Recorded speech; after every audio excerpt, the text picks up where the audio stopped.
Hello and नमस्ते, स्वागत छ हजुरहरूलाई नेपाल अनलाइन स्कुल च्यानलमा। आज हामी विशेष गरी बिबिएस फोर्थ इयरको फन्डामेन्टल अफ द इन्भेस्टमेन्टको चाहिँ च्याप्टर 6मा रहेका छौँ र आज चाहिँ हामी च्याप्टर 6को चाहिँ पार्ट 3मा रहेका छौँ है त।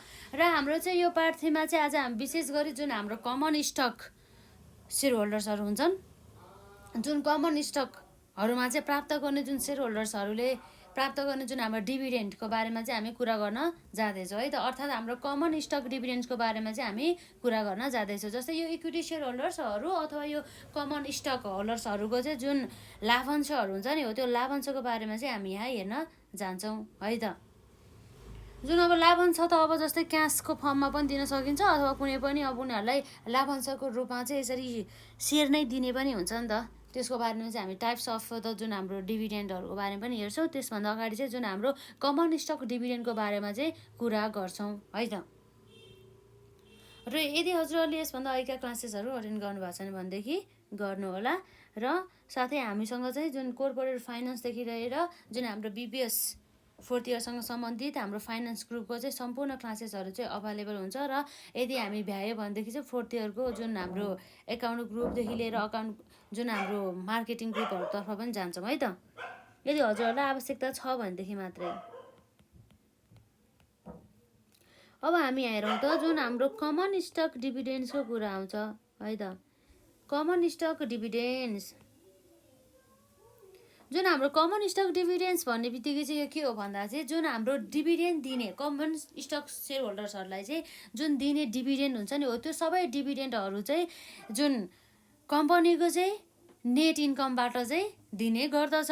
जुन डिभिडेन्ड्सहरू चाहिँ विशेष गरी चाहिँ क्यासको फर्ममा अथवा कुनै पनि सेयरको फर्ममा चाहिँ दिने गरिन्छ। जस्तै कुनै पनि एउटा हाम्रो चाहिँ कम्पनी रहेको थियो, त्यो कम्पनीले चाहिँ जस्तै एउटा डिसिजन लिएर आयो। के डिसिजन भन्दा चाहिँ 33% चाहिँ क्यास भन्दा पनि हाम्रो सेयर डिभिडेन्ड भनौँ, सेयर डिभिडेन्ड दिने र हाम्रो बाँकी बाँकी हाम्रो जस्तै 7% अथवा 10% चाहिँ यसरी क्यास डिभिडेन्ड दिने भनेर चाहिँ यसरी चाहिँ डिक्लेयर चाहिँ गर्न सकिन्छ भने चाहिँ कुनै पनि कम्पनीले चाहिँ क्यास डिभिडेन्डका साथसाथै सेयर डिभिडेन्ड पनि दिन्छ। र साथै त्यति मात्रै नभएर चाहिँ अब कुनै कम्पनीले चाहिँ क्यास डिभिडेन्ड मात्रै दिने भयो र उनीहरूको अब अथवा क्यास डिभिडेन्ड नदिएर चाहिँ सेयर डिभिडेन्ड मात्रै दिने भयो भने मतलब यो कम्पनी अनुसार उनीहरूको चाहिँ अर्निङ लेभल र उनीहरूको डिस्टेन्स अनुसार चाहिँ फरक चाहिँ हुने गर्दछ है त। र यसमा खासै केही पनि छैन, यो जस्ट लाभांशहरू दिने कुरा चाहिँ रहेको छ। जुन हाम्रो कमन स्टक सेयर होल्डर्सहरू हुन्छन् उनीहरूलाई दिने लाभांशको चाहिँ कुरा आउँछ है त। र यसरी हेर्दाखेरि हाम्रो यहाँ रहेको छ कमन स्टक डिभिडेन्ड्स है त।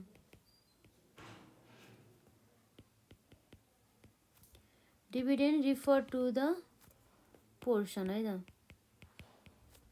टु द पोर्सन अफ के हो हाम्रो नेट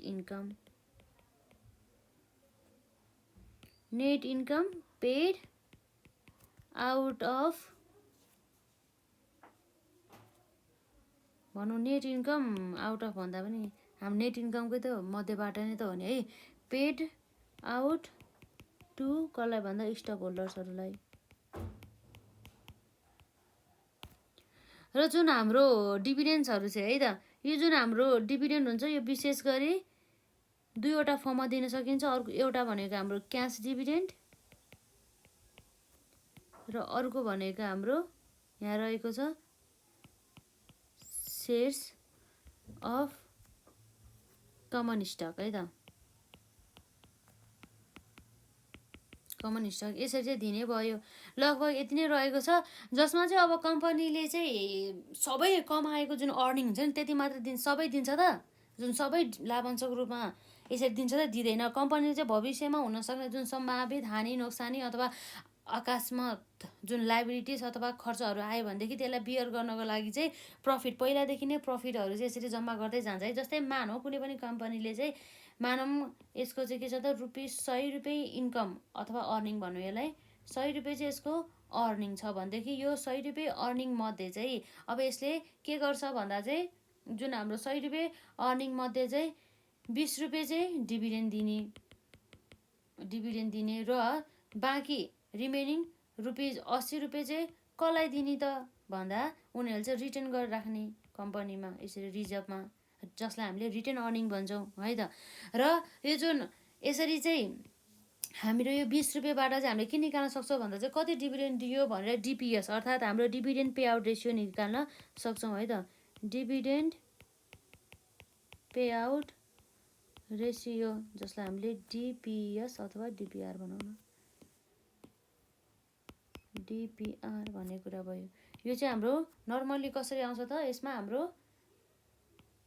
डिभिडेन्ड है त, dividend per share divide by हाम्रो यहाँ हुन्छ अर्निङ गरेको मध्ये दिने हो नि त, त्यही भएर डिभाइड बाई अर्निङ है त।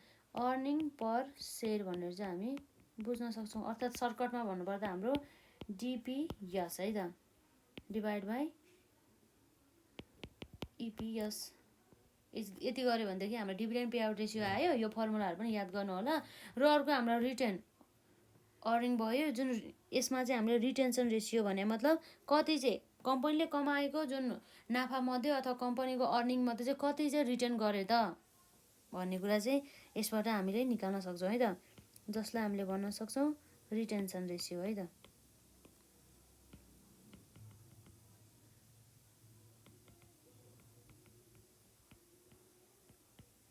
रिटेन्सन रेसियो यो चाहिँ हाम्रो विशेष गरी के आउँछ त, हाम्रो जस्तै हाम्रो यो इपिएस हुन्छ नि, इपिएस भनेको अर्निङ पर सेयर भइहाल्यो। अर्निङ पर सेयर माइनस डिपिएस भनेको डिभिडेन्ड पर सेयर है त। Dividend per share divide by हाम्रो के हुन्छ त इपिएस। यो चाहिँ हाम्रो पी रहेको छ है, यसरी इपिएस हो। यो गर्दाखेरि चाहिँ हाम्रो रिटेन्सन रेसियो आउँछ। हाम्रो टोटल अर्निङ मध्ये चाहिँ हाम्रो चाहिँ कति चाहिँ डिभिडेन्ड चाहिँ रिटर्न गर्यो। जस्तै यसमा अघि एक्जाम्पल हेर्दाखेरि अर्निङ चाहिँ हाम्रो कति छ 100 छ एउटा सेयर बराबर, र त्यसै गरी यसको डिभिडेन्ड चाहिँ रुपिस कति दियो 20 दियो भने चाहिँ डिभाइड बाई हाम्रो कति हुन्छ त्यसमा रुपिस, इपिएस भने चाहिँ 100 भयो। अनि अब हाम्रो यहाँ कति भयो त 80 डिभाइड बाई 100 भने चाहिँ यसरी गर्ने, यसरी 8/10 भयो। जति आउँछ त्यति नै हाम्रो के भयो त रिटेन्सन रेसियो भयो है त। यसरी नै निकाल्न सक्ने भयो।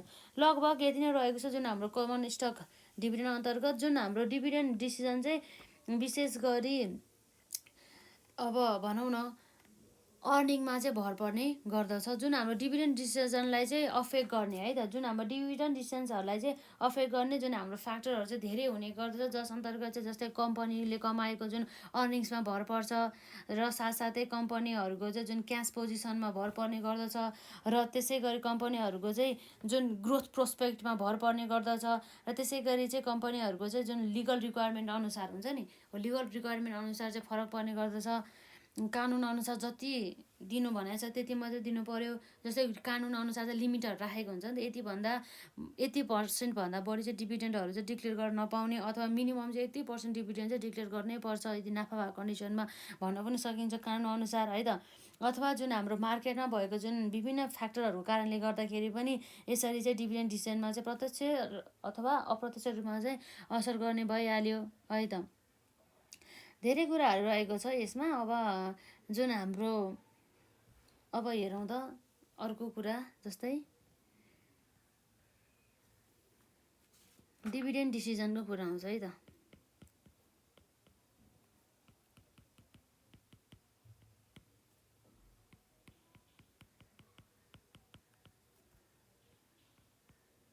द डिभिडेन्ड डिसिजन है त।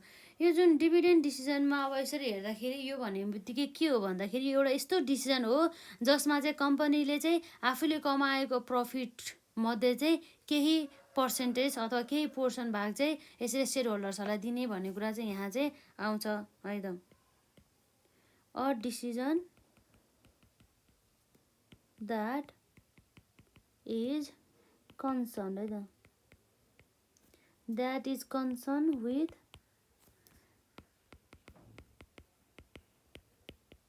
distribution of the profit है त, distribution of the profit to the shareholders भन्ने कुरा भयो।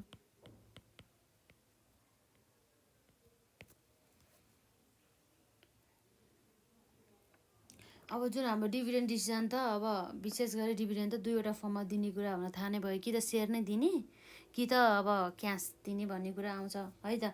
र यसमा चाहिँ अब हामीले कहिलेकाहीँ इक्जाममा के सोधिन्छ भन्दा चाहिँ कस्ता कस्ता फ्याक्टरको कारणले गर्दाखेरि चाहिँ हाम्रो त्यो जुन डिभिडेन्ड डिसिजनमा चाहिँ जुन प्रभाव पार्न सक्छ भन्ने कुरा चाहिँ आउँछ है त। अर्थात् हाम्रो यहाँ रहेको छ फ्याक्टर्स अफेक्टिङ डिभिडेन्ड है त। डिभिडेन्ड डिसिजन्स जस्तै अब जस अन्तर्गत चाहिँ जस्तै कम्पनीहरूको चाहिँ अर्निङमा पनि भर पर्छ। अर्थात् हाम्रो कोर्पोरेट अर्निङ्स भनेर चाहिँ बुझ्न सक्छौँ। अर्थात् कम्पनीले चाहिँ जति धेरै नाफा कमायो, जति धेरै चाहिँ अर्निङ्स भयो, त्यति धेरै मात्रामा चाहिँ हाम्रो डिभिडेन्ड हुनसक्छ। र जति थोरै यसरी कम्पनीको अर्निङ छ अथवा कम्पनीले अर्निङ नै गराएको छैन भनेदेखि त्यो अनुसार नै जुन कम्पनीको चाहिँ डिभिडेन्डहरू चाहिँ डिसाइड हुने हो। त्यही भएर चाहिँ यसरी जुन कम्पनीको चाहिँ जुन अब के भन्छ भन्दाखेरि कोर्पोरेटहरूको चाहिँ अर्निङ्सको भरमा पनि यसरी डिभिडेन्ड डिसिजन्सहरू चाहिँ लिने गर्दछ। नाफा जति छ त्यही अनुसार त लिने गरिन्छ नि त होइन।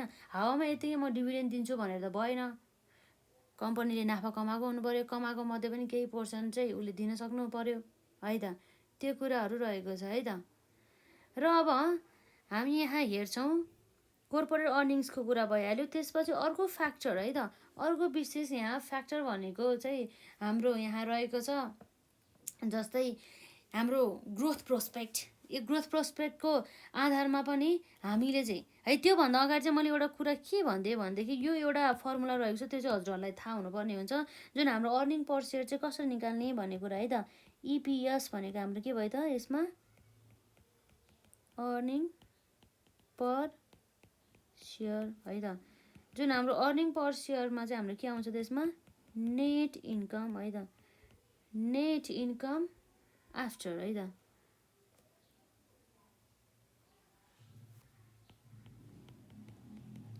Net income after taxes minus जुन हाम्रो यदि प्रिफरेन्स स्टक अथवा प्रिफर्ड स्टक छ भनेदेखि त्यस्तो अवस्थामा ती प्रिफरेन्स सेयर होल्डर्सहरूलाई दिइसकेपछि डिभिडेन्ड दिइसकेपछि जति पनि बाँकी रहन्छ नि त्यो प्रफिट, त्यसलाई चाहिँ हामीले earning available to the equity share होल्डर्सहरू भन्छौँ है त। ट्याक्सेस माइनस प्रिफर्ड स्टक है त। Preferred stock dividend divide by हाम्रो के छ त number of the common stock outstanding भन्ने कुरा भयो त।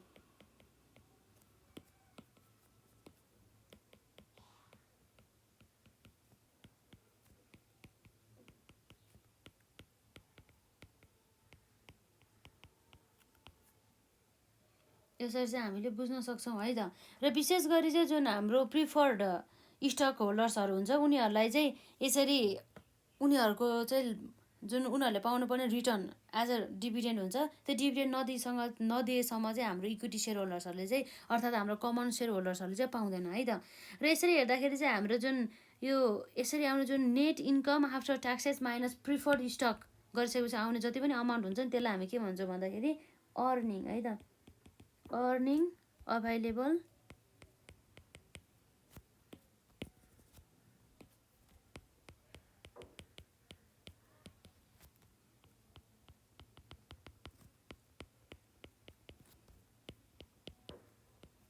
है त। Earning available to the equity share holders भन्ने कुरा चाहिँ रहेको छ। यो कुरा भयो है त। र अर्को भनेको हाम्रो अर्को फ्याक्टर अन्तर्गत यसरी कोर्पोरेट अर्निङ्स भयो। र अर्को भनेको हाम्रो ग्रोथ प्रोस्पेक्ट। जस्तै ग्रोथ प्रोस्पेक्टमा चाहिँ हामीले के कुरा बुझ्नुपर्छ भन्दाखेरि जस्तै कुनै पनि कम्पनी चाहिँ जस्तै अघि यसभन्दा हामीले अघि क्लासमा पढे जस्तै त्यो जुन ग्रोथ स्टक थियो नि, जुन ग्रोथ स्टकमा चाहिँ जुन कम्पनीहरू चाहिँ ग्रोथ स्टेजमा रहेका हुन्छ र जसले चाहिँ डिभिडेन्ड पे आउट रेसियो चाहिँ जसको चाहिँ डिभिडेन्ड पे आउट रेसियो चाहिँ एकदमै कम हुन्छ, उनीहरूले चाहिँ जति पनि कमाएको जुन अर्निङ्सहरू हुन्छ त्यो अर्निङ्सहरूलाई चाहिँ यसरी डिभिडेन्डको रूपमा वितरण नगरेर है त लाभांशको रूपमा वितरण नगरेर चाहिँ त्यसलाई के गर्ने भयो भन्दा उनीहरूले चाहिँ रिइन्भेस्टमेन्ट त्यसलाई चाहिँ पुनः चाहिँ लगानी गर्ने गर्दछ। त्यसै गरी यो जुन हाम्रो ग्रोथ प्रोस्पेक्टमा पनि त्यही कुरा रहन्छ। कस्तो भन्दाखेरि यस्तो कम्पनी छ जुन चाहिँ ग्रोथ स्टेजमा छ भनेदेखि उसले चाहिँ कमाएको जुन अर्निङ्सलाई चाहिँ अहिले चाहिँ लाभांशको रूपमा चाहिँ वितरण नगर्ने, जुन हामीले कमाएको जुन रिटर्न अथवा अर्निङ हुन्छ नि, त्यो अर्निङलाई चाहिँ के गर्ने भन्दाखेरि फेरि चाहिँ रिइन्भेस्टमेन्ट गरेर चाहिँ त्यसबाट पनि फेरि अर्निङ गर्ने भन्ने चाहिँ उनीहरूले चाहिँ यसरी चाहिँ डिसिसन लिएको हुन्छ। यसरी चाहिँ उनीहरूको चाहिँ टार्गेट चाहिँ एउटा राखिएको हुन्छ। हो त्यस्तो अवस्थामा अब के हुने भयो भन्दाखेरि त्यस्ता कम्पनीहरूले चाहिँ डिभिडेन्ड चाहिँ कम दिने भयो यदि, तर कम्पनी चाहिँ ग्रोथ स्टेजमा छैन र उनीहरूले चाहिँ अब भनौँ न जस्तै ग्रोथ स्टेजमा छैन र उसको चाहिँ एकदमै हाई डिभिडेन्ड दिने एउटा क्षमता छ भनेदेखि त्यस्तो अवस्थामा नि यस्ता कम्पनीहरूले चाहिँ अब के गर्न सकिन्छ भन्दाखेरि है त, यसरी ग्रोथ स्टेजमा रहेका जुन कम्पनीहरूले भन्दा पनि जसले चाहिँ हाई पेआउट डिभिडेन्ड पेआउट गर्न सक्ने जुन क्षमता भएका कम्पनीहरूले चाहिँ विशेष गरी चाहिँ धेरै चाहिँ डिभिडेन्ड दिने गर्दछ है त। र यसरी चाहिँ हाम्रो ग्रोथ प्रोस्पेक्टमा यो कुरा आउँछ जुन हाम्रो अब यदि चाहिँ ग्रोथ स्टेजमा छ भनेदेखि थोरै डिभिडेन्ड दिन्छ, यदि ग्रोथ स्टेजमा छैन एकदमै स्टेबल स्टेजमा छ र हायर जुन जस्तै हायर के भन्दाखेरि हाम्रो चाहिँ हायर यदि इन्कम छ भनेदेखि हायर डिभिडेन्ड चाहिँ दिने भइहाल्यो है त। यो कुराहरू चाहिँ जुन हाम्रो ग्रोथ प्रोस्पेक्टको कारण भयो। र यसपछि अब हाम्रो नम्बर 3 मा अर्को रहेको छ हाम्रो क्यास पोजिसन। क्यास पोजिसनले पनि यसरी डिभिडेन्ड पेमेन्ट गर्नको लागि चाहिँ प्रत्यक्ष रूपमा चाहिँ जुन कम्पनीजहरूलाई चाहिँ अफेक्ट गर्ने गर्दछ है त। जुन कम्पनीसँग चाहिँ एकदमै क्यास ब्यालेन्सहरू चाहिँ सर्टेज छ भनेदेखि त्यस्तो अवस्थामा कम्पनीले चाहिँ के गर्ने भयो भन्दा चाहिँ विशेष गरी चाहिँ उनीहरूले कमाएको अर्निङ्सहरूलाई चाहिँ रिटर्न गर्न खोज्छ, न कि एज अ डिभिडेन्डको रूपमा चाहिँ डिस्ट्रिब्युट गर्ने भन्न चाहिँ खोज्दैन है त। र अब यसै गरी लगभग यति नै रहेको छ। अर्को भनेको अब हाम्रो यहाँ रहेको छ नम्बर 3 पछि नम्बर 4 मा लिगल रिक्वायरमेन्ट है त।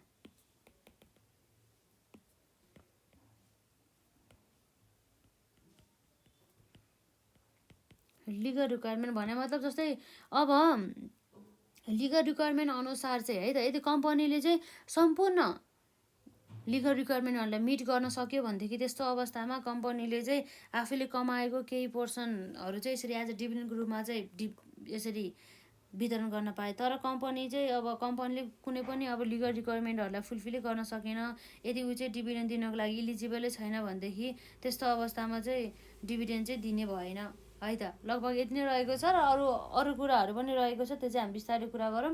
जस्तै अन्य कुराहरू रहेको छ त्यसलाई चाहिँ हजुरहरूले आफूले पनि अलिअलि हेर्नु होला। जस्तै अब हाम्रो चाहिँ यहाँ हेर्नुपर्दा टाइप अफ द डिभिडेन्डको कुरा आउँछ है त।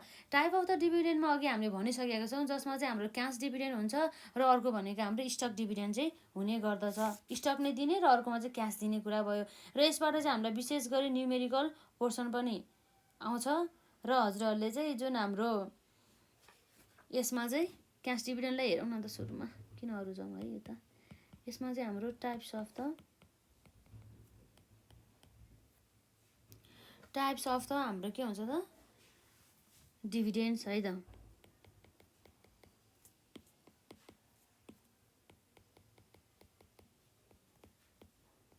टाइप्स अफ द डिभिडेन्ड्स अन्तर्गत हाम्रो विशेष गरी दुईवटा प्रकारका चाहिँ डिभिडेन्ड्सहरू चाहिँ हुने भयो है त। एउटा भनेको चाहिँ हाम्रो क्यास डिभिडेन्ड हुन्छ, जसमा चाहिँ यसरी क्यास दिने कुरा आउँछ है त। क्यास डिभिडेन्ड भने बित्तिकै के भयो त डिभिडेन्ड है त। यो चाहिँ डिभिडेन्ड भनेको लाभांश है त, एज अ रिटर्नको रूपमा चाहिँ सेयर होल्डर्सहरूलाई चाहिँ दिने उनीहरूले जुन इन्भेस्टमेन्ट गरेको एमाउन्ट बापत है त।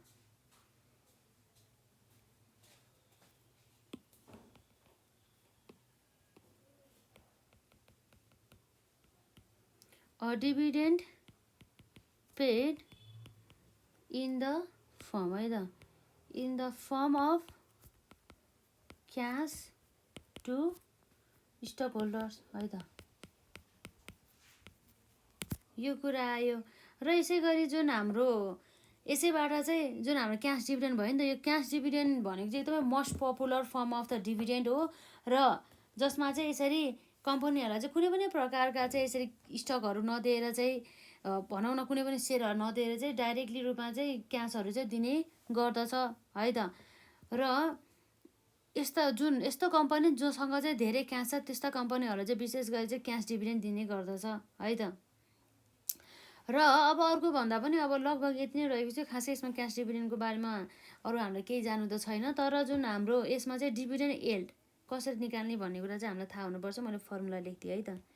डिभिडेन्ड यिल्ड फर्मुलालाई याद गर्नु होला यसमा, डिभिडेन्ड यिल्ड भनेर। डिभिडेन्ड यिल्ड भने चाहिँ हामी कसो निकाल्छ भन्दाखेरि एनुअल है त। एनुअल डिभिडेन्ड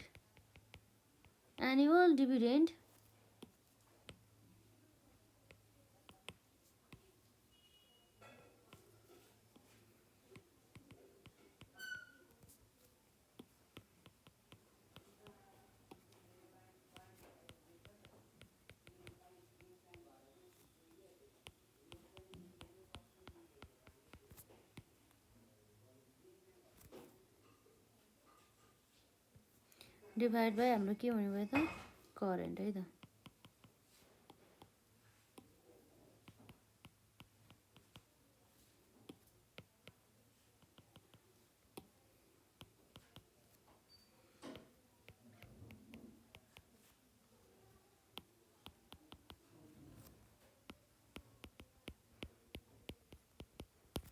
यसरी भयो है त।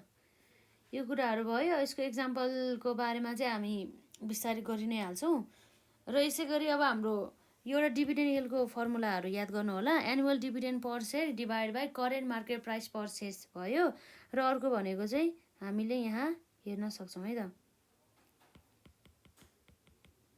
Dividend pay out ratio. जस्तै डिभिडेन्ड पे आउट रेसियो त हामीले अघि नै पनि फर्मुला लेखिसकेका छौँ, फेरि पनि हामीलाई रिभिजन हुन्छ, हेरौँ है त।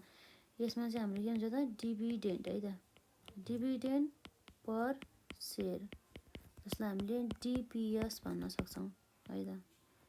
र यसै गरी हाम्रो अर्निङ्स पर सेयर है त, अर्निङ पर सेयर, यसलाई हामीले के भन्छौँ त, इपिएस भनेर चाहिँ भन्न सक्छौँ। नर्मली यस्तो रहेको छ है त।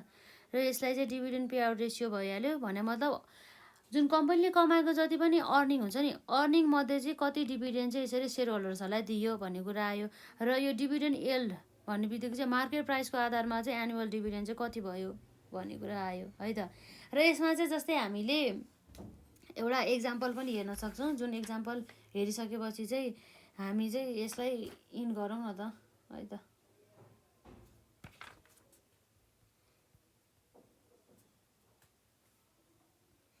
जस्तै अब हाम्रो यहाँ रहेको छ एउटा हाम्रो कम्पनी छ है त, assume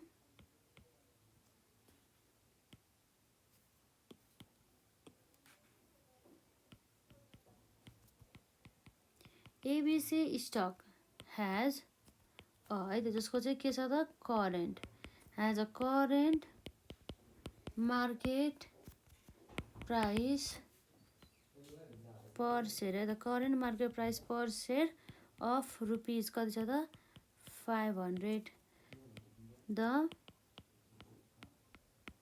company paid a year end है त, company paid a year end dividend है त, year end dividend of rupees है त। कति दिन्छ त हाम्रो एक वर्षको लागि चाहिँ डिभिडेन्ड भनेको चाहिँ 40 per share out of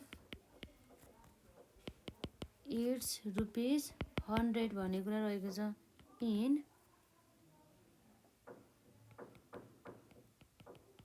earnings पर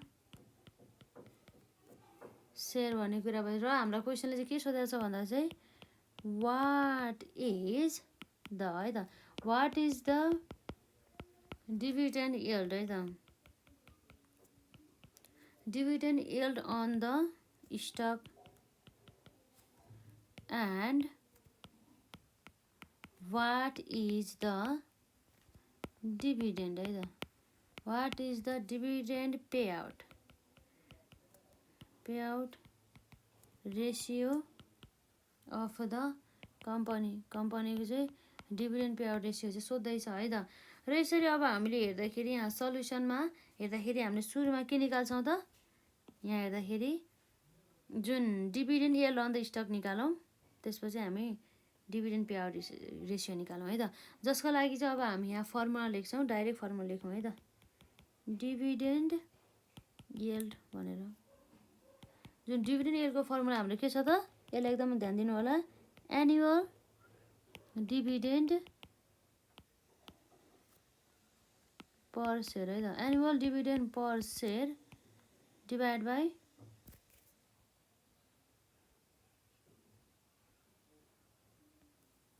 हाम्रो करेन्ट है त करेन्ट मार्केट प्राइस पर सेयरको चाहिँ कुरा आउने भयो, जसमा चाहिँ हाम्रो एनुअल डिभिडेन्ड पर सेयर चाहिँ कति रहेको छ त जम्मा यसरी हेर्दाखेरि एनुअल डिभिडेन्ड पर सेयर है त भने मतलब द कम्पनी यहाँ भनेको चाहिँ हाम्रो यसमा द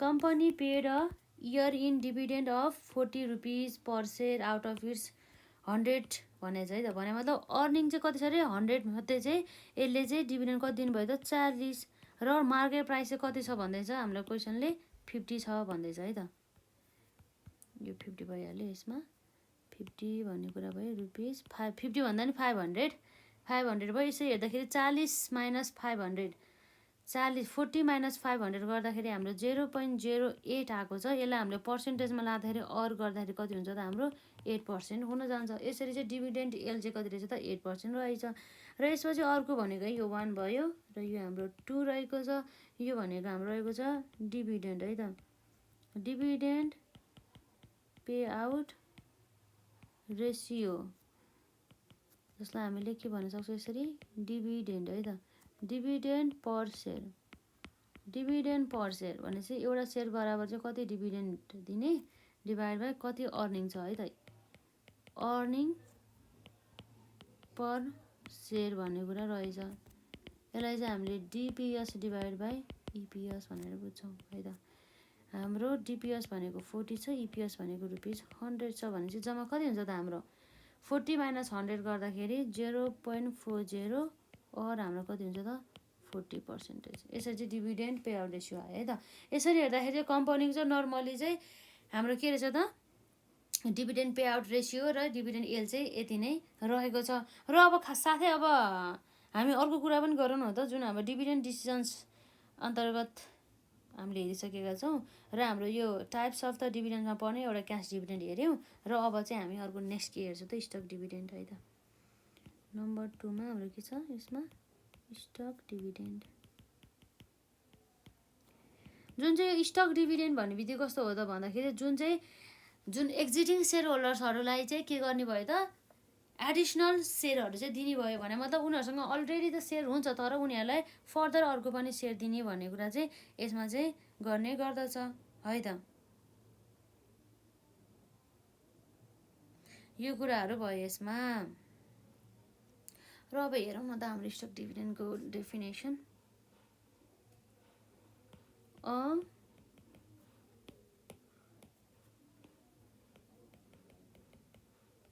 डिभिडेन्ड पेड है त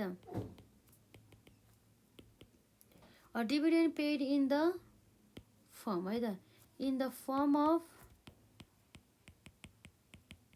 additional share in the form of the additional shares of stock है त additional shares of the stock to the कसलाई भन्दा स्टक होल्डर्सहरूको लागि है त लगभग यति नै रहेको छ यसमा चाहिँ क्यास दिँदैन तर यसमा चाहिँ सेयरहरू चाहिँ दिने गर्दछ है त भन्ने मतलब यसमा चाहिँ एउटा रेसियो निकाल्छ जस्तै भनौँ न 1:,